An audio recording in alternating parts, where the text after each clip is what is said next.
and gentlemen, Impact 100 members, board of directors, family, and friends. My name is Lucille Pelletier, and I am the founding board president of the Impact 100 Southern Connecticut chapter.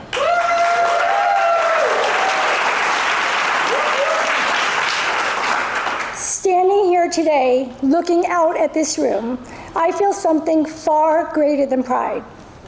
I feel deep, humbling gratitude. Gratitude for the incredible journey that has brought us to this moment, and for the privilege of honoring our 4 grant semifinalists. These extraordinary nonprofits are true heroes in our community. Through countless hours of dedication, hard work, unwavering commitment, they make a meaningful difference in the lives of those people that they serve. Please stand when I call your name and hold your applause until I am done. Those 4 nonprofits are Covenant House, The Estuary, Saratuxis, and Traveling Toys.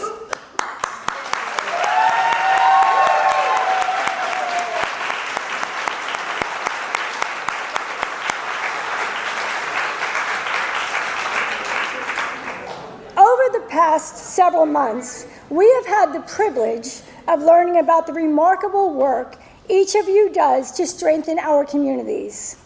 Your passion and impact have inspired all of us, and you will forever hold a special place in the story of Impact 100 Southern Connecticut. Thank you. These nonprofits change lives, and so does Impact 100. By supporting local nonprofits, Impact 100 strengthens our communities and helps organizations expand their reach, deepen their impact, and transform lives. I know this firsthand because in 2020, while volunteering at the House of Hope Food Pantry in Martin County, Florida, the growing need for food in our community during the COVID pandemic increased tremendously. Impact 100 Martin responded by creating a special one-time emergency grant initiative program to provide immediate funding to several Martin County nonprofits affected by COVID, including the House of Hope. House of Hope's food pantry was unlike any other food pantry where I had ever served. In addition to shelf-stable items, families received hygiene products, dairy products, fresh meats, and organic vegetables. Yes, organic vegetables. House of Hope believed that individuals facing food insecurity deserved access to the same high-quality, nutritious food that many of us take for granted. To expand their ability to serve more families, in 2021, they applied for a grant from Impact 100 Martin for their Feeding Families for Success project to enlarge their organic Growing Hope farm, and they were awarded that grant. In 2025, House of Hope applied for another grant through Impact 100 Martin for their Preserving Healthy Food for Our Community project, a project that added food preservation equipment to extend the shelf life of fresh produce and prepared foods. Wow. $300,000 in just 5 years. Last year alone, House of Hope supported 43,200 individuals, and that is the power of collective giving. That was my why. Seeing the transformational impact of those grants was all the proof I needed. As a longtime resident of this community, I knew this was something I had to bring to Southern Connecticut. The need was here, the generosity was certainly here, and I believe that together we could create the same kind of lasting change in our own backyard. When the idea of launching Impact 100 Southern Connecticut first began to take shape, it was never about creating just another philanthropic organization. It was about building a community of women who believed in the power of collective generosity. Women who understand that when we come together with purpose, we do more than write checks. We change the story in our region. Starting this chapter was not easy. There were far more no's than I care to remember. Countless Zoom meetings, phone calls, many moments of uncertainty, and more spreadsheets than I would ever care to admit. But so slowly, something shifted. Friends began to step forward. Women offered encouragement, ideas, time, and unwavering support. This chapter was never built by one person. It was built by a circle of women and men who believed Southern Connecticut deserved this. And I am so honored to be standing in that circle with all of you today. To each member here today, thank you. Thank you for saying yes. Yes to the vision, yes to the work, and yes to the belief that our voices and our resources are much stronger together than they ever could be alone. To my family and friends who stood beside me when this was just an idea, you know who you are. Your belief carried me through the moments when the path ahead felt uncertain. Many of you were not even a part of Southern Connecticut region, or even lived in this state, yet you still chose to become members, give your time, and support this vision simply because you believed in me. This is the true story of the true spirit of philanthropy. Not only giving your resources, but also giving your faith, your trust, and your encouragement to one another. We are deeply honored today to have the founder of Impact 100, Wendy Steele, with us. Your original vision that ordinary women pooling their resources could create extraordinary impact has transformed communities in over 4 countries. Over 80 chapters are now sharing your vision and have collectively given over $178 million to nonprofits in their communities. Wow.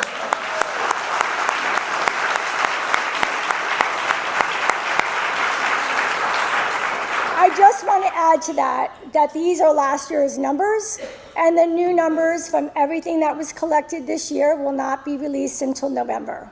So it is much more than that. Because of your courage, 25 years ago, to start something bold, we now have the privilege of continuing your legacy here in Southern Connecticut. Wendy, could you please stand?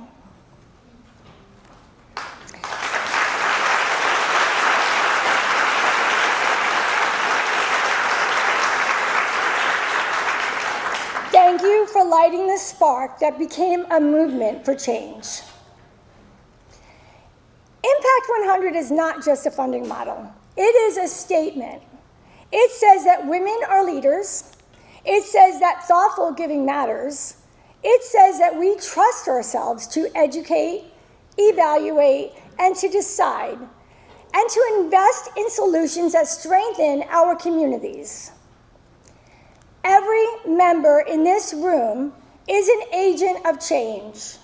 Each of you represents hope for a nonprofit waiting to expand its reach, a family needing support, a child whose future will look brighter because of what we choose to do together. The beauty of collective philanthropy is this: no one woman carries the full burden, but together we create transformative power.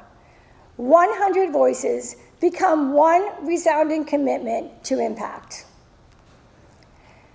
As we look ahead, I encourage each of us to lean in more, invite another woman into this community, share the mission, mentor future leaders, and continue asking how we can deepen our reach.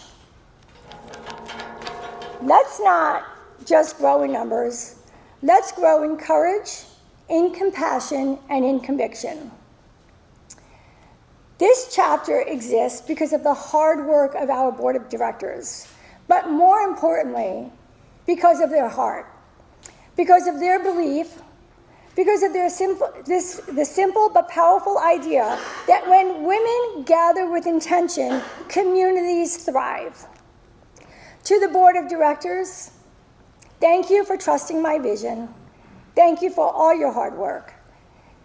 And for building Impact 100 Southern Connecticut, but most of all, thank you for continuing the mission. To our members, the impact that we create together will echo far beyond this room, into classrooms, libraries, shelters, community centers, animal shelters, special needs centers, homes, arts and cultural venues, and playgrounds. Lives we may never fully see, but would have forever touched. Let's keep building, let's keep giving, and let's keep leading together. Thank you.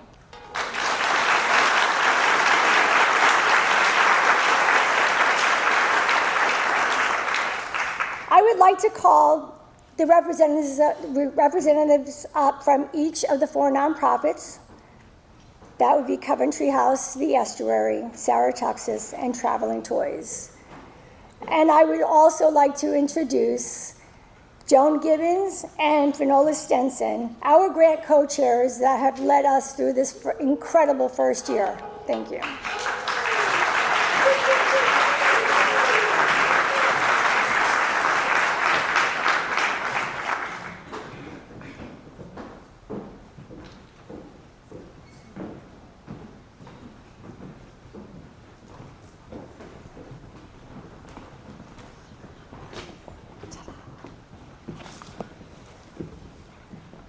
Good morning.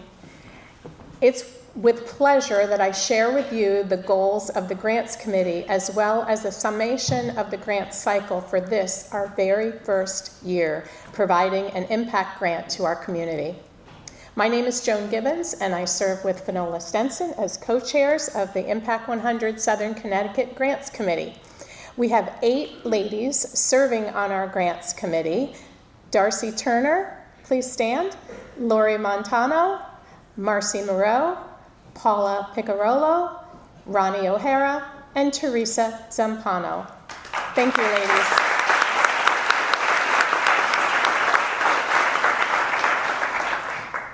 We have 3 goals that we had this year. First, to identify the most impactful, sustainable, and viable projects for review of our entire membership, as they're the ones, you all are the ones to select through voting the recipient of our first impact grant. 2, to increase support to our nonprofit community throughout the entire year. And 3, to support communication to our members of nonprofits and their work.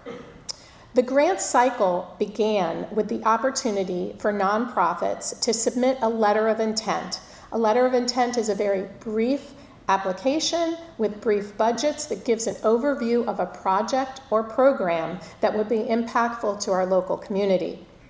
We received letters of intent from 17 nonprofits this year, which is quite incredible for your first year. These letters of intent were reviewed by our committee, and those selected moved forward as semifinalists. Now, those semifinalists were invited to submit a full application, very detailed application with a very detailed budget. And each of those agencies hosted a site visit for our committee, which thank you, Finola, for organizing, because I had no clue where we were going anywhere. I live in South Florida, so thank you, Finola. You did a great job organizing our site visits. And we were blown away by the site visits. They were just phenomenal to learn more about their application, their project. Great opportunity. We saw firsthand that work being done by our nonprofits, and we gained a much better understanding of their project. In addition, we reviewed their finances, and the grants committee scored those applications after a full training and reviewed results from the site visits and the financial analysis for each nonprofit. It was then that we identified our 4 finalists that we have with us today. And on October 23rd, we hosted an event called Meet the Finalists, where all of our members and community could learn more about each of the projects. And it was a great opportunity to ask questions one-on-one with our leaders from those 4 finalist nonprofits. The connection with our recipient, whichever one is selected today, will not end today. We will have a detailed contract that is developed based on their application. They will have quarterly deliverables that provided so we can get more information of how the project is moving forward. We'll share all of that information with our membership and our community, and we'll invite the first Impact Grant recipient to share progress at future Impact 100 Southern Connecticut events. So the relationship between Impact 100 and our local nonprofit community has just begun. We look forward to growing our membership and increasing support for local nonprofits. All of our resources, guidelines, letter of intent, all of these can be found on our website, and we'll be hosting a grant writing workshop in September for any nonprofit interested in applying for an impact grant. So all of you, please, please, please share information with any nonprofits that you're involved with or who serve in our local community. Thank you for helping. Thank you for your membership. And together with you, Impact 100 Southern Connecticut will truly be making a difference in this community. Now it's time to turn the program over to Finola, who will be introducing each of our speakers. Thank you.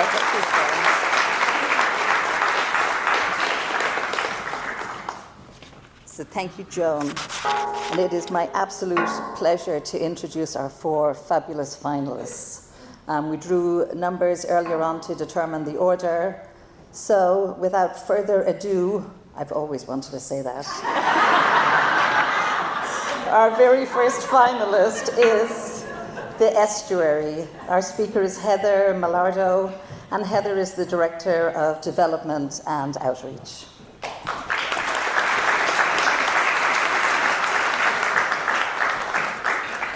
Good morning. As Finola said, I'm Heather Millardo. I'm here on behalf of the Estuary's Meals on Wheels program. We're honored to be here with you today, and especially to be in the company of these amazing nonprofits, both here on the stage and in the audience. The Estuary is a regional center. We serve the needs of older adults throughout a 9-town community. We provide programs and services that help them live healthy, active, independent lives. We are also the sole provider of Meals on Wheels for that region. That's perhaps the most critical of all of the programs that we offer. What I would like to ask everybody in the room to do, if you could bear with me, close your eyes for just a moment and imagine this is you or a loved one. You've worked hard for decades. You saved money from every paycheck. You carefully planned for a comfortable retirement. You did all the things you were told to do to plan ahead. But what you never expected was the world to change so fast. For your groceries to cost twice as much as they used to, for your heating bills to double, for your medications, your daily medications to wipe out half of your fixed income.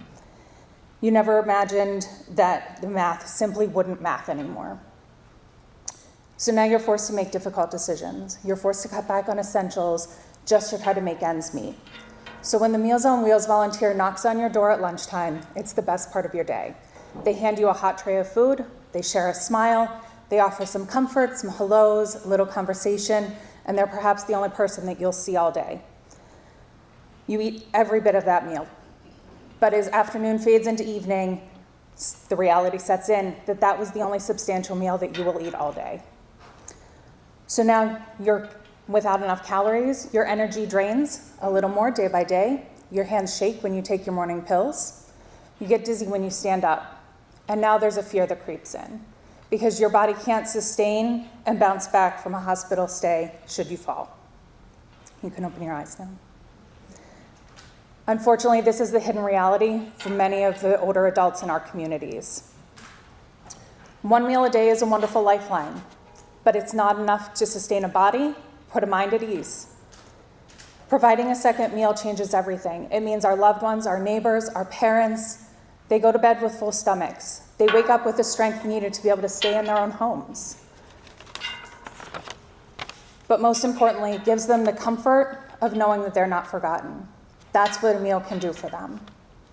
For 50 years, the estuary was able to provide 2 meals a day. Unfortunately, with decreased funding and the diminishing ability of our clients to offer any donations to contribute toward their meals, we had to make the really difficult decision to eliminate the dinner meal in order to sustain the lunch program without incurring waiting lists to make sure everybody had at least 1 meal a day. We have the internal capacity and the knowledge to bring that program back immediately. We just need the funding to make it happen. Everyone in this room today shares the same common commitment to the well-being of our entire neighborhoods, our entire community. A commitment that brings us face to face with harsh realities. Right now, the reality for the Meals on Wheels program is that while it is a vital lifeline, for hundreds of seniors, there's just more that is needed. 1 meal a day isn't sufficient for long-term health. When our neighbors go hungry without that essential nutrition, minor health issues escalate into major crises. They lead to drastically increased risk of hospital visits, institutionalization. We're spending resources treating the effects of malnutrition rather than preventing them. The solution is clear and actionable. Our seniors need 2 meals a day. A second meal ensures they have a proper steady intake of nutrition, the calories that they need to stabilize their health and keep them in their homes and out of an institution. It allows them to maintain their independence, and it reduces their overall health risks. This profoundly impactful grant would allow a 2-year funding window for us to reestablish this initiative. We could relaunch the program, but we'd be delivering more than just more food. It allows us to start to compile the data, to start to track outcomes, and show that a 2 meal a day model really does make a difference. It changes people's lives. We can then take those to our grant makers, our towns, other funders, and we can show that we have data-driven results that show that we reduce healthcare costs, that we improve overall general well-being and living. Collectively, we all have the opportunity to change the standard of care for our neighbors, our loved ones, and our community. Together, we can ensure that they receive the nourishment, the dignity, and the compassion that they deserve and that we can provide. Please help us take this step forward and build a healthier, more secure future for our community. Thank you so much for your consideration.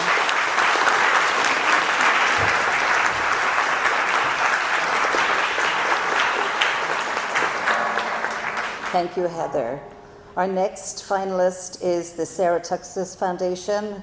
Speaker is Beth Kinnair, and Beth is the Executive Director.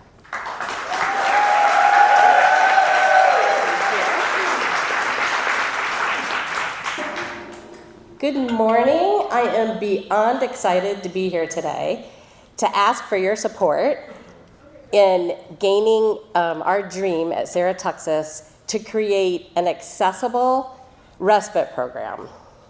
We would use the funds, if we received them, to furnish a recently renovated 8-room home in Westbrook. And this home, it's complete, but it is not furnished or equipped, so we would need to do that before we could open. We also would purchase an accessible minivan, which is essential so that when people are staying at this program, they're able to get out into their community and experience all the fun activities that go on there.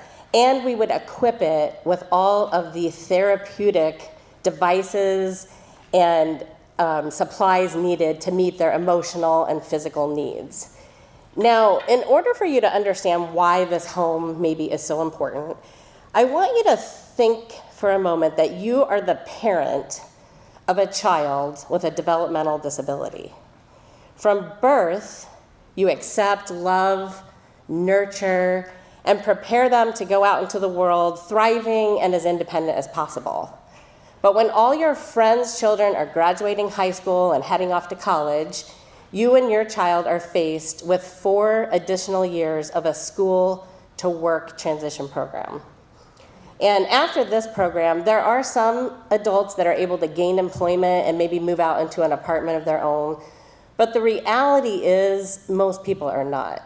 And they will be eligible to receive a Monday through Friday day program, non-work related. However, they will continue living with their parents, and they'll rely on them for all of their personal care, which could be meal preparation, transportation, bathing, dressing, communication, and more. And most parents are working full time at this stage, so it's very tiring for them doing all of this personal care, but also making sure they get out and get the social and recreation needs met in the community. And this level of care from parents actually continues for years because there's no funding in Connecticut for residential services unless there's no family member left to do so, or they're ill, they have their own health problems, and they're unable to take care of their child. So I always kind of get emotional at this point thinking about putting myself in their shoes and thinking, imagining myself 50 to 60 years actually, of caring for a son or daughter with little time to enjoy your retirement, or imagine not even being able to go out to dinner or church or coffee with friends or take a vacation alone and have that. So this is where Sarah can swoop in and be a beacon of light. After all, our logo is a lighthouse, and our mission is creating possibilities. So now imagine a different scenario where families can bring their children to a beautiful respite center in Westbrook, and they'll be greeted by well-trained, loving staff who they probably are familiar with because they've met them at one of our recreation programs or they attend our day program. And the home will be of a very welcoming vibe, a spacious living area with a big screen TV, a comfortable sectional sofa, music, video gaming, and a large wall of shelving with board games, puzzles, and craft activities to make them feel at home. There'll be a large table with comfortable chairs adjoining a kitchen where they can learn basic meal preparation, and we'll be able to accommodate all the special diets with devices like blenders and food processors. The bedroom will be of beautiful decor, but also outfitted with a hospital bed and an overhead track system for safe lifting. Adjacent is an accessible bathroom with a barrier-free shower and all the therapeutic and adaptive equipment necessary to provide safety during personal care. So imagine the relief people will feel when they realize they can leave their son or daughter at a place where they can be safe, but the parents can go off and get the rest they need.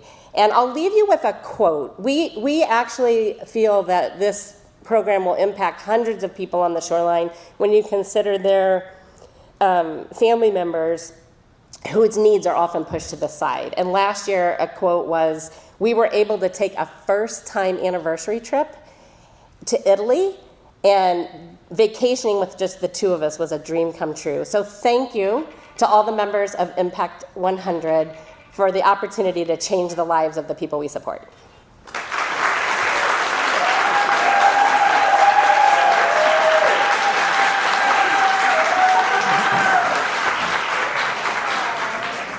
Thank you, Beth. Our next finalist is the Covenant Shelter with the speaker, Kath Hanna, and Kath is the Chief Executive Officer.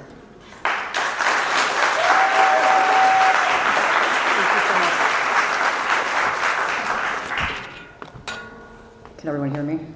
All right. Hello, everyone. My name is Kat Hanna, CEO of Covenant Shelter. First, thank you to the Impact 100 Southern Connecticut team. What you've built in this inaugural season is amazing, and I'm honored to stand with you. A huge thanks to Lucy Pelletier, Joan Gibbons, and Finola Stenson for your leadership. You are carrying forward the vision Wendy Steele created in 2001, Women Uniting for Transformational Change. And to our Covenant Shelter board members and staff here today, you are the heart of this work, so thank you. Now picture this. It's 7:30 at night. A mother walks through our doors holding the hands of 2 small children. She's tired, the kids are hungry, they're carrying everything they own in a few bags. They do not need a brochure or a waiting list. They need safety. They need a meal. They need someone to look them in the eye and say, "You're safe tonight." That's what Covenant Shelter does. Today we're here to talk about how we can make sure we keep doing that every hour, every day, 365 days a year. Our project is called Thrive 365. Thrive 365 is a safety and wellness transformation for the only emergency shelter in southeastern Connecticut serving families with minor children. At Covenant, we provide emergency care and case management across 3 floors. On the first floor, we support families with children. Upstairs, we house individual men. Every night, we care for people facing some of the hardest moments of their lives. And 1 in 3 of the faces we see are children. Small faces, little backpacks, children who deserve to sleep safely, eat consistently, and feel protected while the adults around them work towards stability. But the needs coming through our doors have changed. We're seeing more mental health crises, more substance use challenges, more medical complexity, and more trauma. Staff are asked to manage all of this while answering phones, supporting guests, responding to conflict, monitoring 3 floors, and making sure everyone is safe.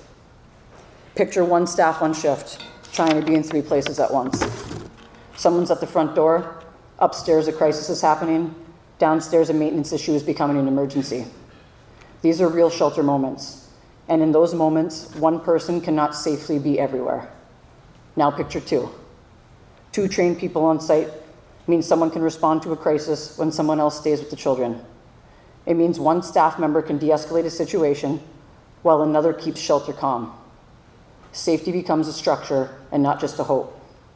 That's the first part of Thrive 365. Sustainable 2-person staffing during our highest risk hours.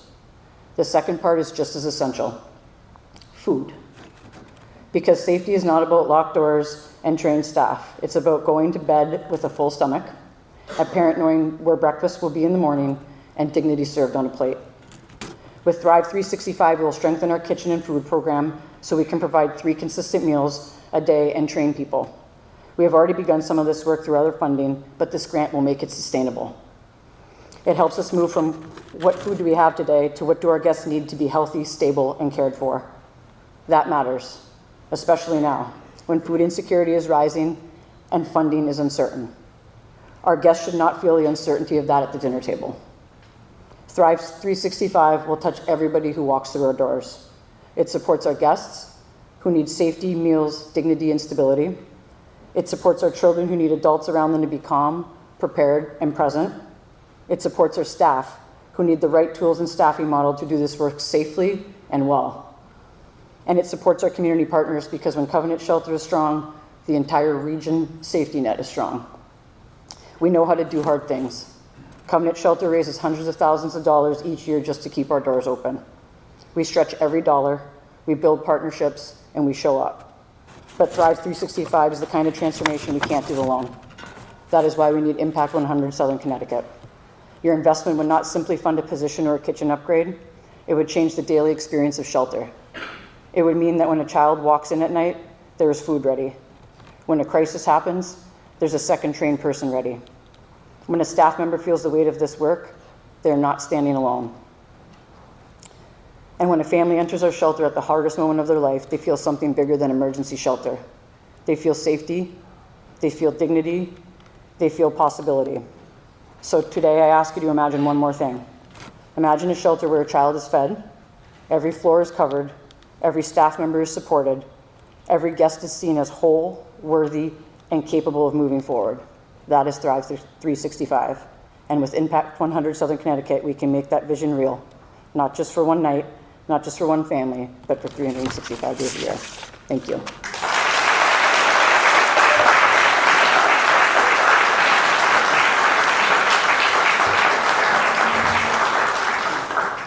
And last but certainly not least is our 4th finalist, Travelling Toys. The speaker is Anne Leffler, and she is the Director of Travelling Toys.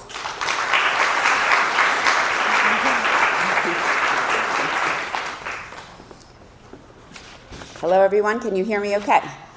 feel like this is right in my face. Can I dip it a little? Okay.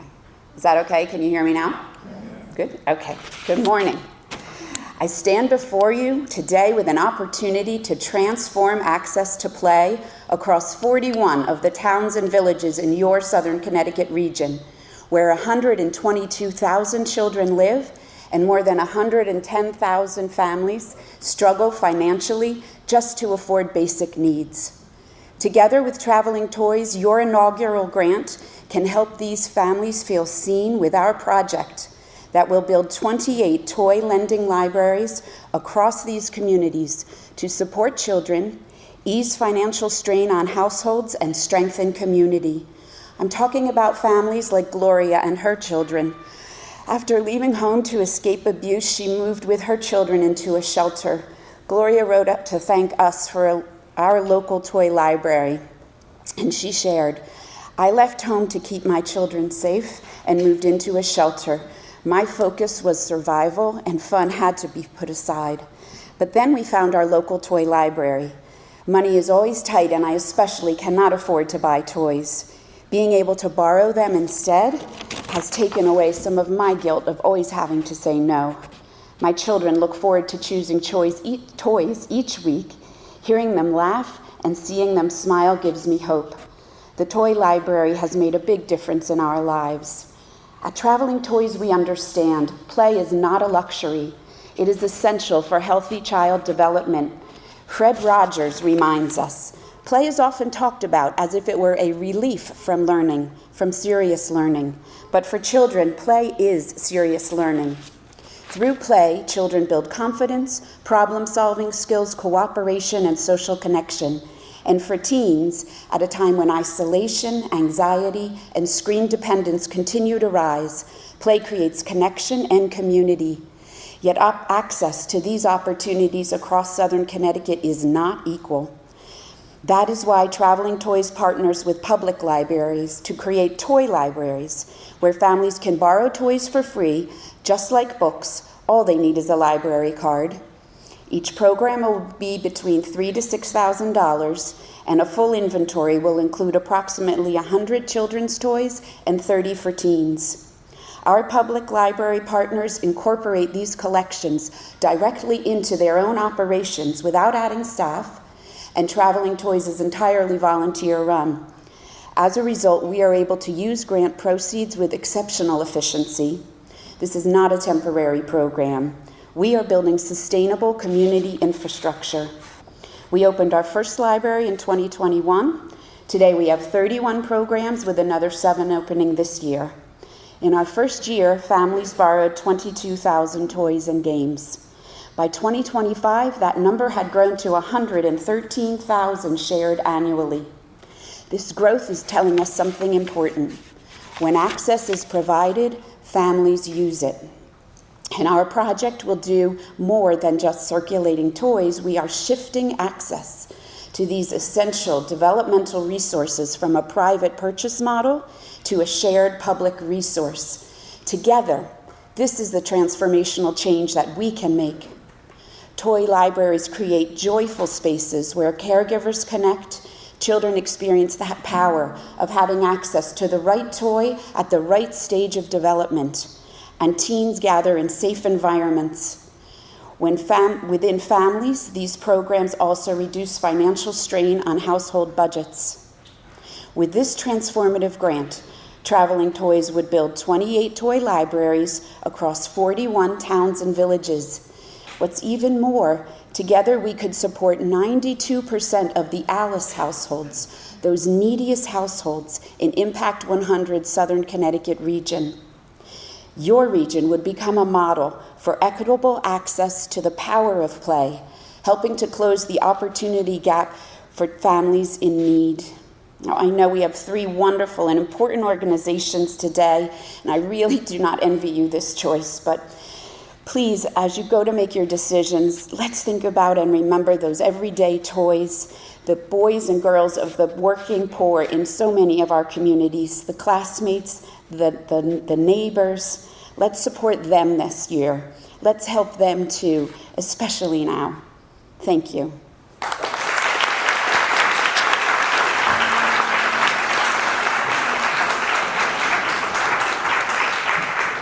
Can we give a special hand to our 4 fabulous finalists?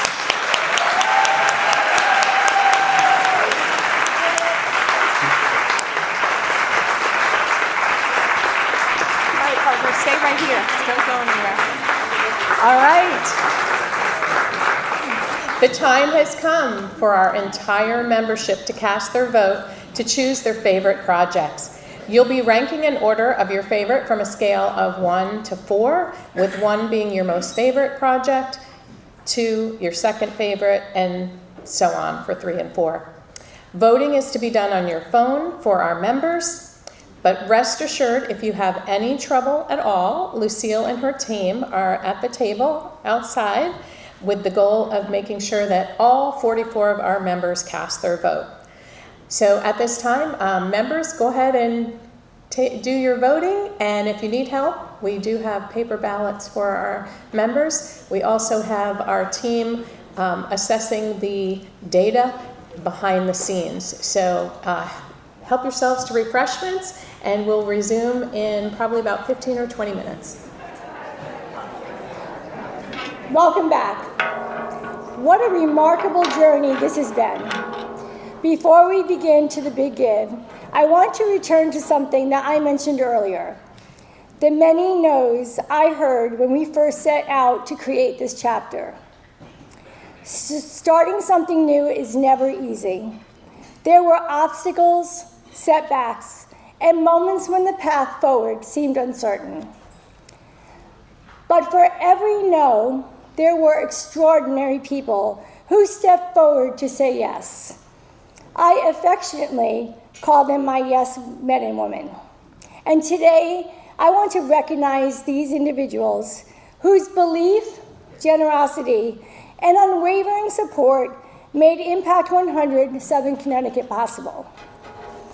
First, I want to honor the 4 incredible women who signed the incorporation papers and helped officially bring this organization to life. Janet Connolly, Nancy Giannini, Kelly Johannesson, and Finola Stenson.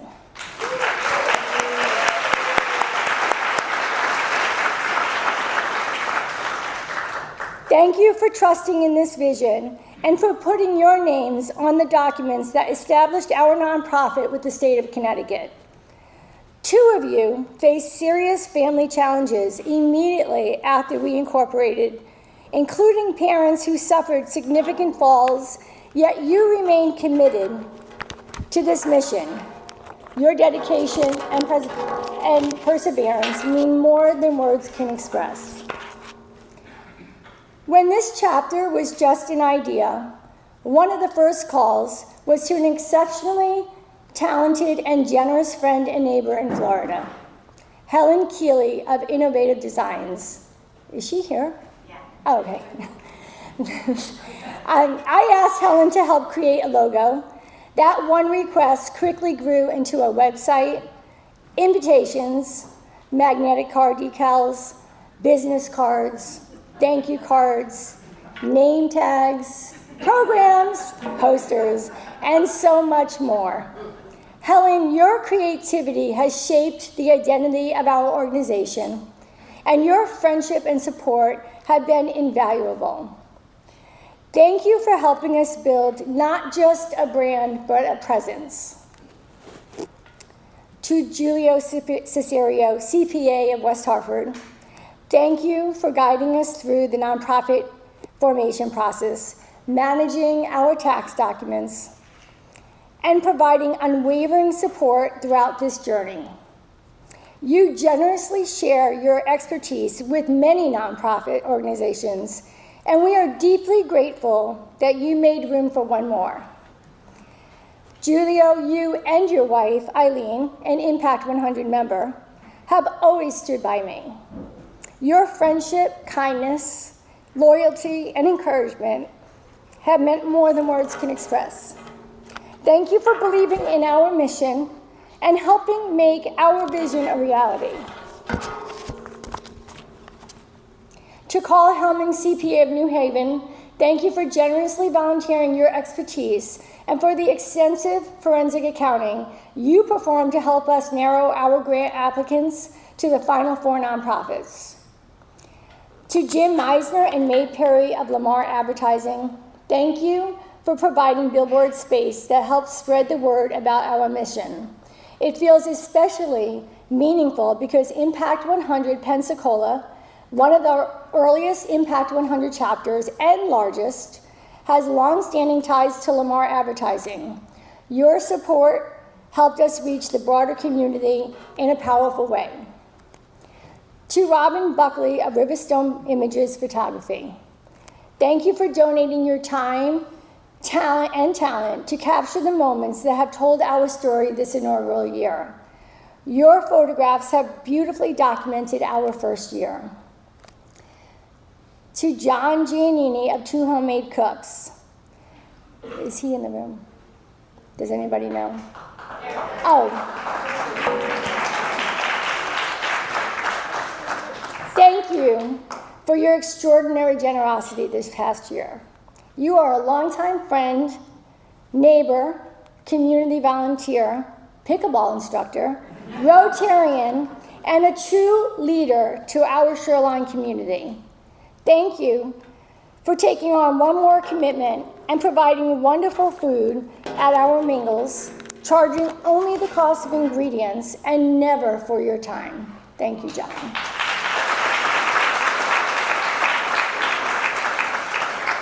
To Philip Schaller of Science Plus Graphics, without even knowing who we were, you listened, you cared, and then you quickly said yes to creating our signage. To Kathy Slade of Grove Gardens Florists, thank you for the beautiful floral arrangements that added such warmth and elegance to today's events. And to Century Max Industries, thank you for helping sponsor the expenses of the Big Give, who's also my niece. And lastly, and most importantly, is to the Katharine Hepburn Cultural Arts Center, Brett Elliott, and Jacob. Thank you for your partnership and for making this wonderful venue accessible and affordable for our organization.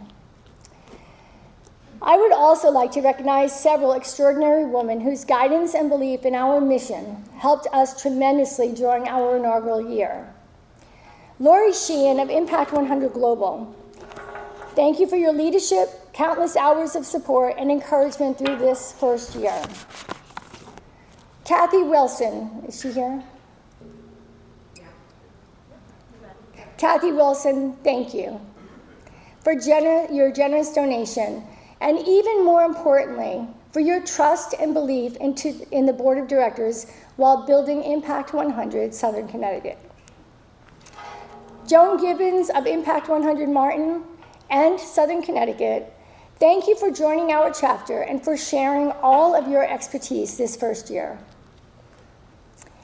To Impact 100 Martin, thank you for your support, wisdom, and mentorship. I also want to thank the many members who volunteered their time throughout this first year. To our Grants Committee, Joan Gibbons, Lori Montano, Marcy Moreau, Ronnie O'Hara, Paula Picciarello, Finola Stenson, Darcy Turner, and Teresa Zampano. Your countless hours of careful work and thorough evaluation brought us to this extraordinary moment today. To our welcoming committee, Bonnie Hall and Ann McCarthy, thank you for always arriving early, setting up, and greeting everyone with your warm and infectious smiles. And finally, to Chris Hart and Torin Lee, thank you for creating our slideshow and for being available going forward to any needed photography and video support. To every person I have mentioned tonight, and to many others who worked quietly behind the scenes, thank you. Impact 100 Southern Connecticut was not built by one person. It was built by a community of people who believe that together, women can create transformational change. Thank you for saying yes, and thank you for making a dream a reality. Before we announce this year's grant recipient, I have one final and very important acknowledgement. I would like to recognize the Board of Directors. These remarkable women have poured their hearts into every aspect of building this chapter. They have given countless hours of their time, energy, and talent, always guided by a shared mission, commitment to our mission.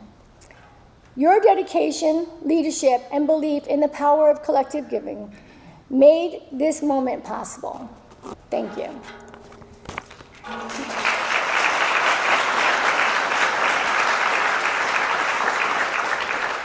When I call your name, can you please come forward and join me on stage as we present our inaugural transformational grant together as a board?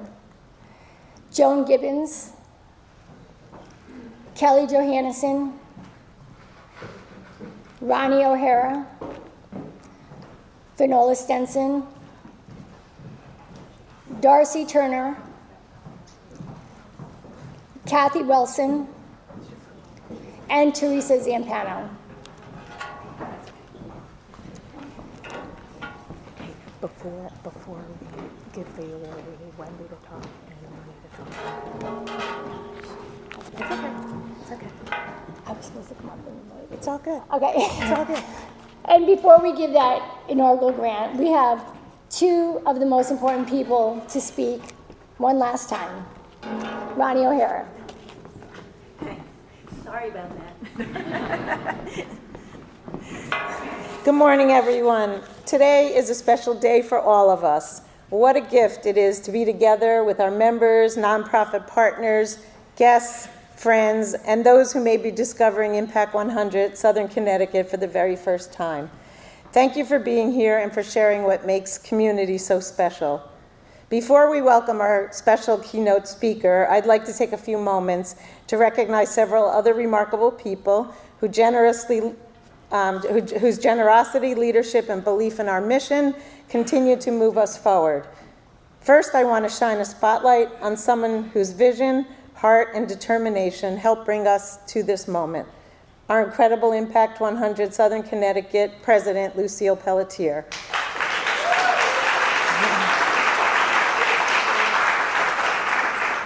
Just over a year ago, Lucille launched our Southern Connecticut chapter and stepped into leadership with courage, enthusiasm, and a deep commitment to our mission.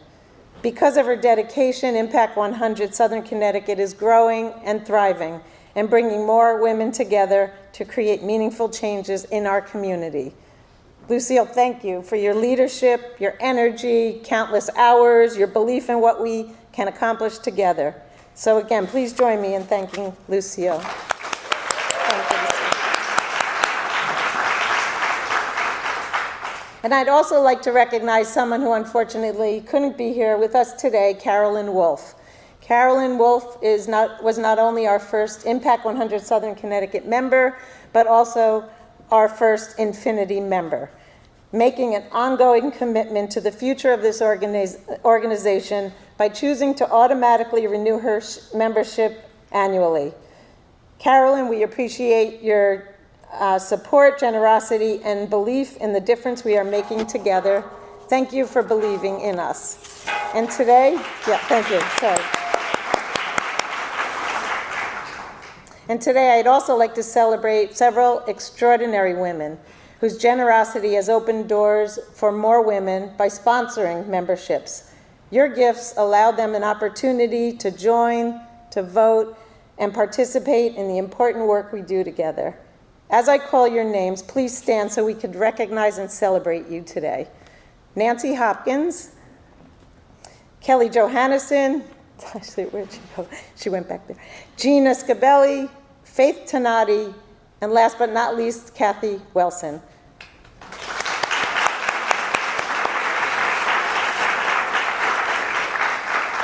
Thank you for your generosity and for embodying the spirit of women supporting women to strengthen our community.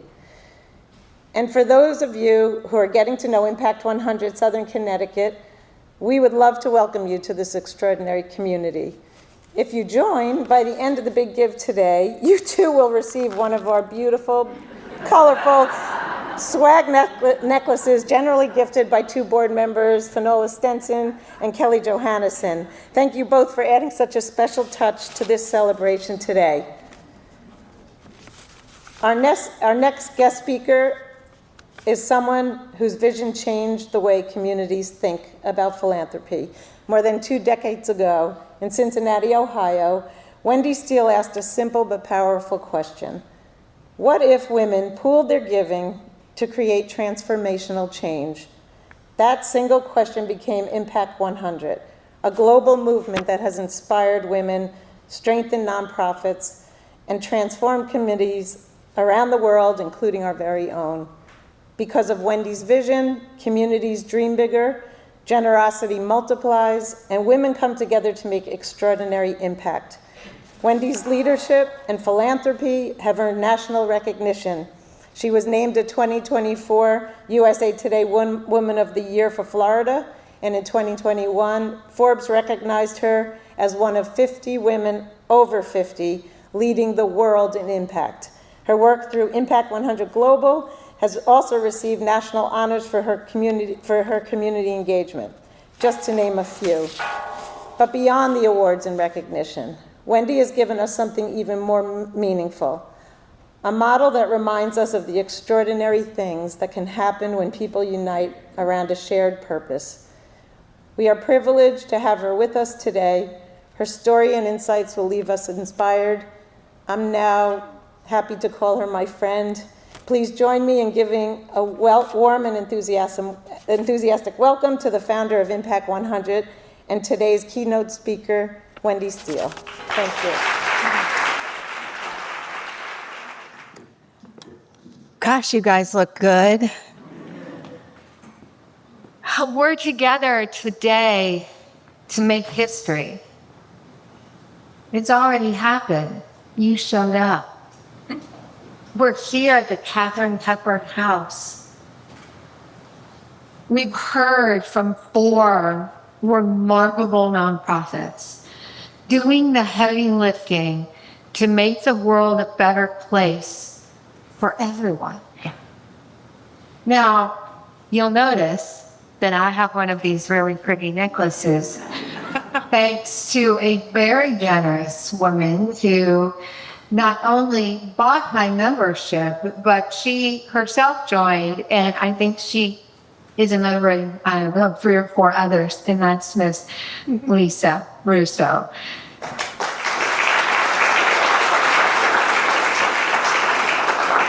I'm going to tell you about how Impact 100 came to be and how and why I was a very unlikely founder. But I want you to be grounded in this moment. I want you to really think about what you heard from those amazing 5 finalists, the communities they serve, and what this kind of funding could do for those organizations. You see, every time there's a new member, we get an extra $1,000 to give away. Impact 100 is designed to bring diverse women together from all around a defined geography to collectively fund significant grants of $100,000 or more. Now, since Impact 100 Southern Connecticut is new, you might believe that the goal of this chapter is to have 100 members. And it is a goal. You heard mention of Pensacola, Florida. Pensacola, Florida had a goal of having 100 members in their first year. And they instead got a little more. By the 10th year, they were the first chapter to have, wait for it, 1,000 members. In what became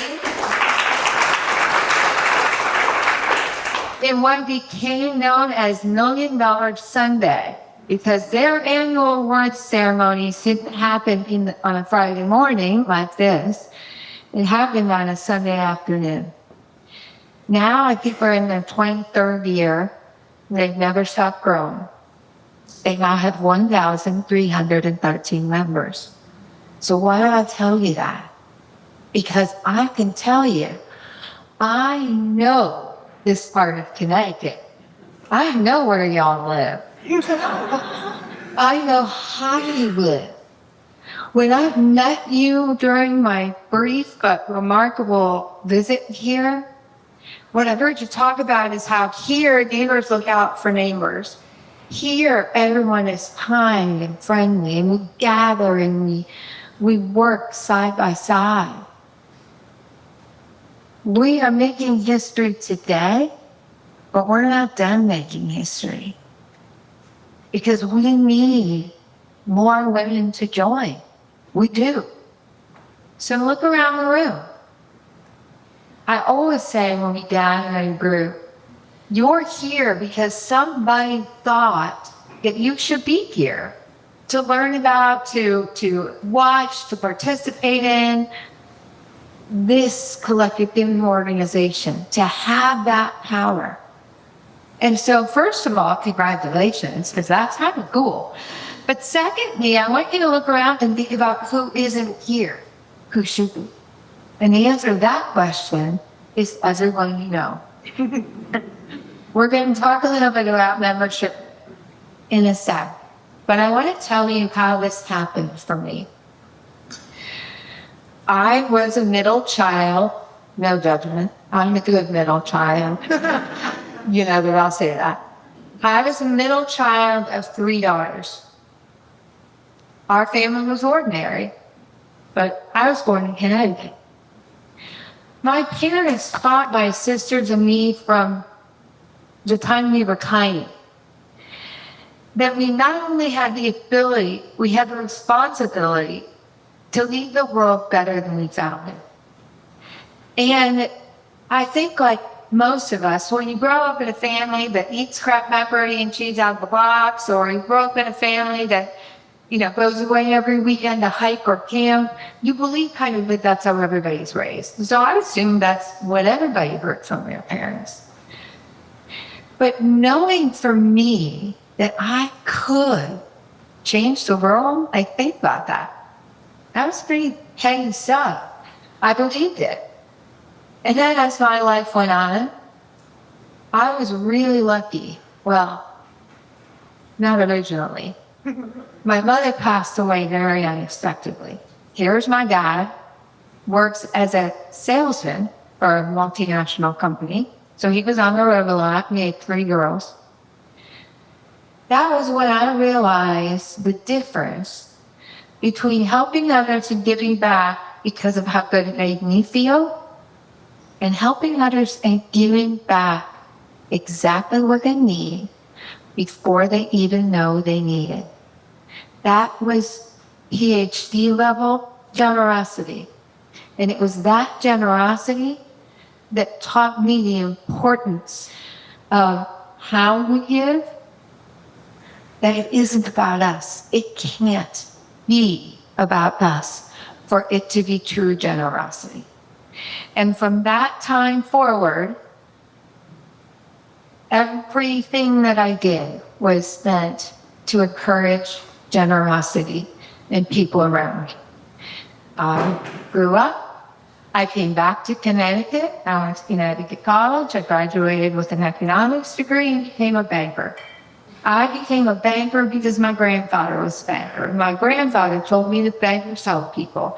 And for about 20 some odd years, that's exactly what I did. And I loved it. And alongside that, I volunteered in the community. And then I served on some boards. When I had a tiny little bit of money, I gave away a little tiny bit of money. But every time I asked women to join me in whatever it was I was doing, I had a lot more no's than yeses. Now, when I lived in New England, when I lived here and when I lived in Boston, you know, here the cost of living is high, but you make a good pay. Well, I moved to Cincinnati, Ohio, which if y'all haven't been, the cost of living is really great. And there are tons of corporate headquarters, so you can make a good living. The math works in your favor. I would ask women there to come join me, and I still kept getting no. And I realized I needed to ask some more questions, because it wasn't that about one. It was something else. And as I spoke to these women, I heard things like, you know, I've given to different charities, and I don't know if they ever spent it. I don't know if it mattered, if anything changed. I don't know. I don't know where it is. They would say, I don't have the time. I travel for work. I can't make regular meetings with you. Or I'm a stay-at-home mom. I can't justify paying a sitter to come out and volunteer with you. They said, I don't know enough about nonprofits. I don't know where the best solutions are. I don't have enough to give. It wouldn't matter anyway. And in the summer of 2001, right about now, 25 years ago, I sat down with a spiral notebook and a pen, and I wrote down every one of those objections. Now, at the same time, I was serving on nonprofit boards, and what nonprofit leaders were saying in those board meetings and even out in the community is that we are grateful for small grants, for 5,000 or 10,000. Those are like manna from heaven, like feed for today, but tomorrow I've got to be back out there.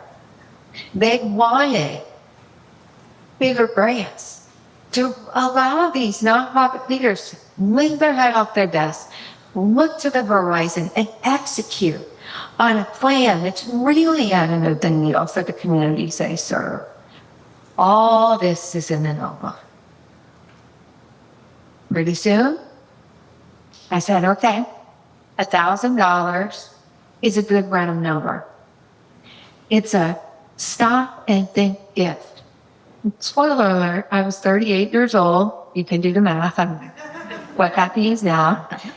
I've never given $1,000 to a single charity. But when I wrote it down on the page, I thought to myself, I could do this. And it would be fun. And I didn't realize just how much fun it would become. But I thought, okay, $1,000 is a powerful number. And then if you get 100 women, that's not so hard. Well, it can be, we know. Generally, not so hard. That becomes a $100,000 grant. And a $100,000 grant is transformational for the organization that gets it. I knew that the women in my community, some only cared about funding a certain sector.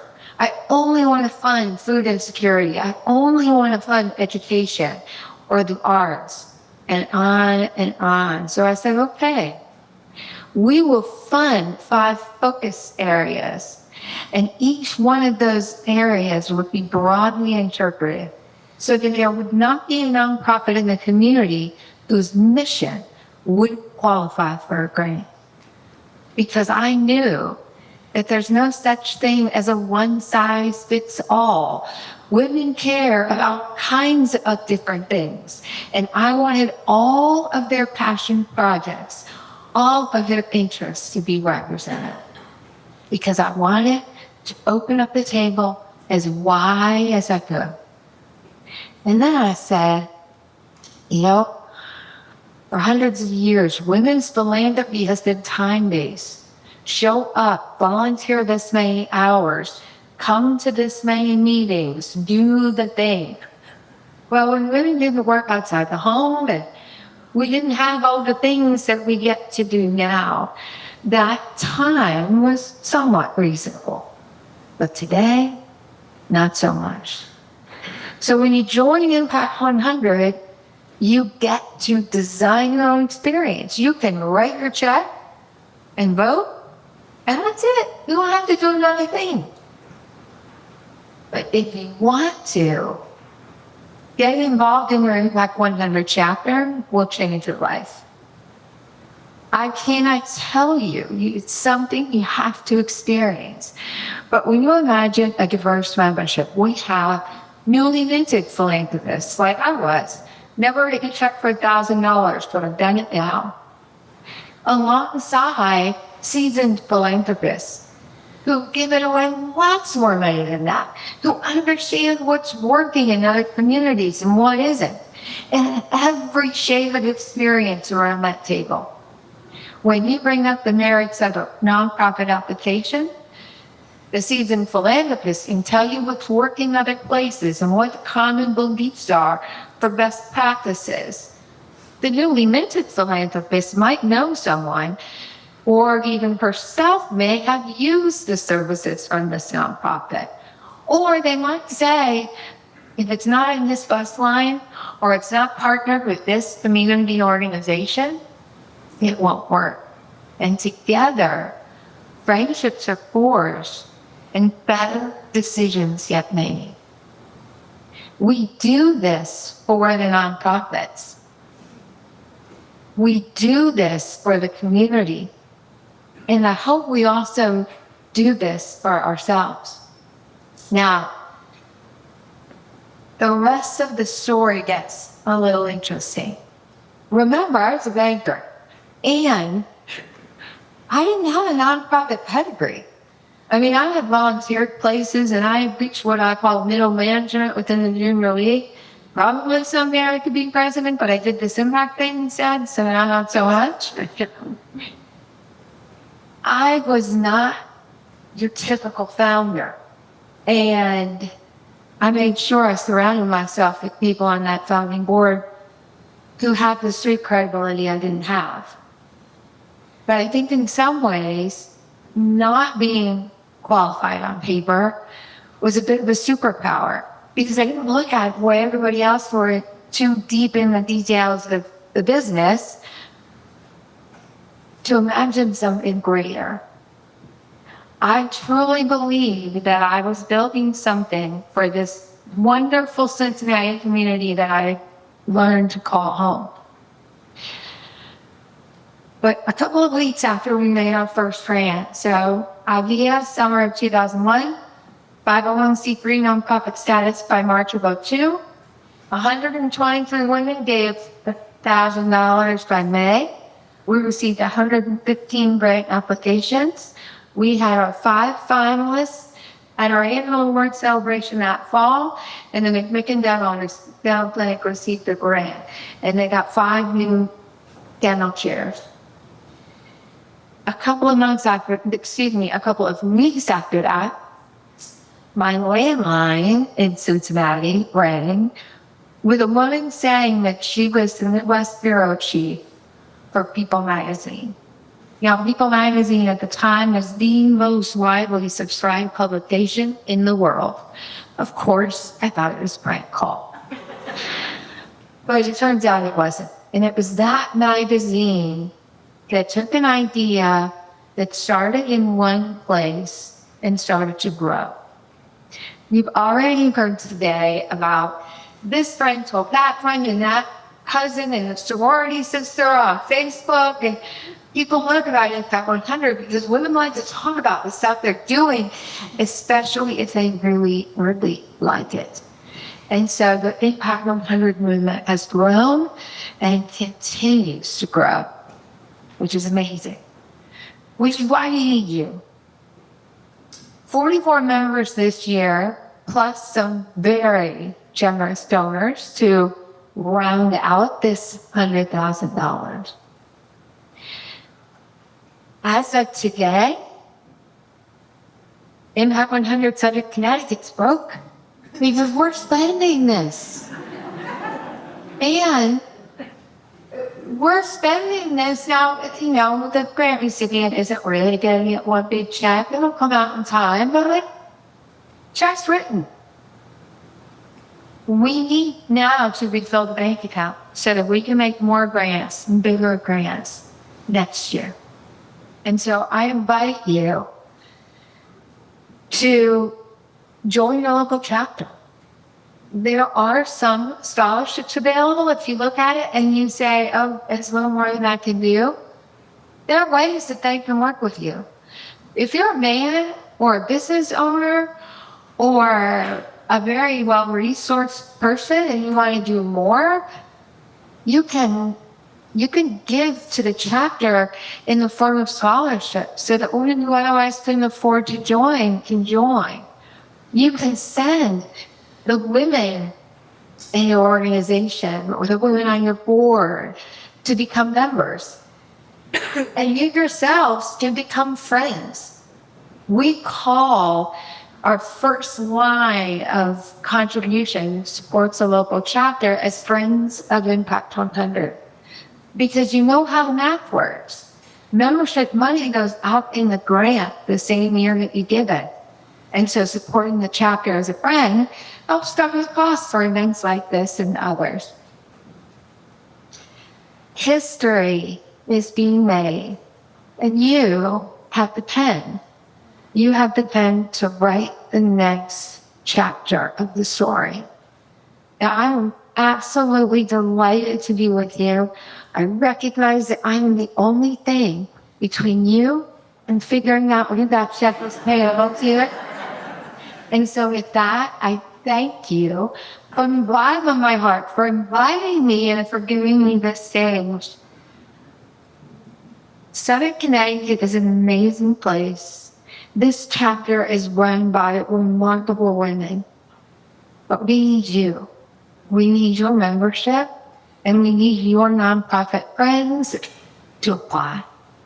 So I thank you, and without any further ado, second time today, I'd like to bring Lucille back out to the stage, please. I would like to ask our board of directors to come back out, please, so that we can announce the recipient.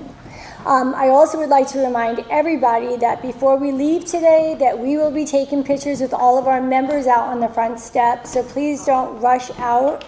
We will take that picture together first. Okay, who has the envelope? Ta-da! None of us know, except the CPA. Can Wendy come in? Oh, Wendy, yes, of course. I'm so sorry. You have to be here. Yeah. Can Wendy come out and play? Yeah. I'm gonna cry. The first Impact 100 Southern Connecticut Impact Grant recipient is Covenant Shelter. Oh my God.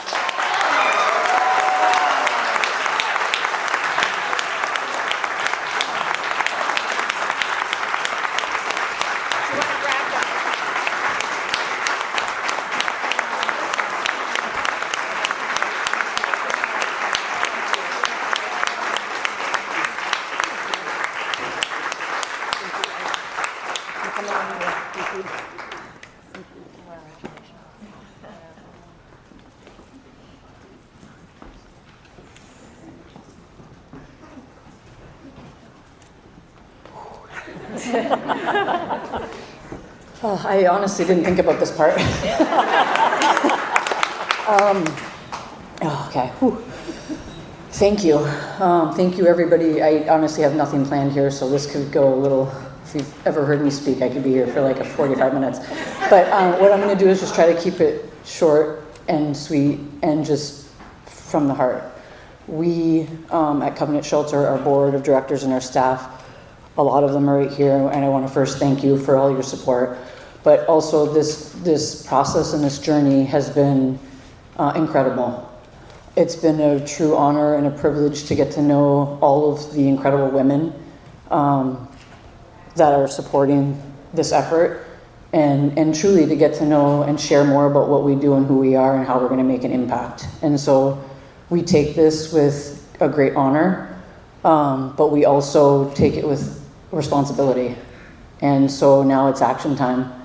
And we cannot honestly say how impactful and transformational that this truly is to a small shelter of 14 staff, 6 full-time people doing really hard work every day. And so we thank you from the bottom of our hearts, and we just deeply appreciate all of the support.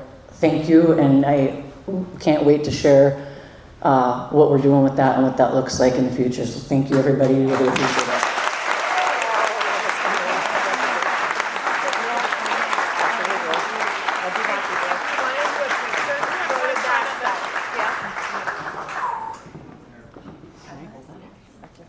Can I hold it? I've always wanted to hold one of these things. Yeah. Oh, everybody.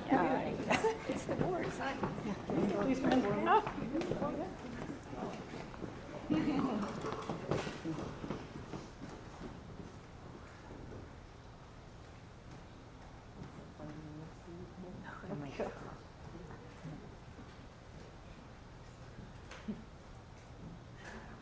Smiles are very loud. Thank you. Thank you, everyone. Thank you.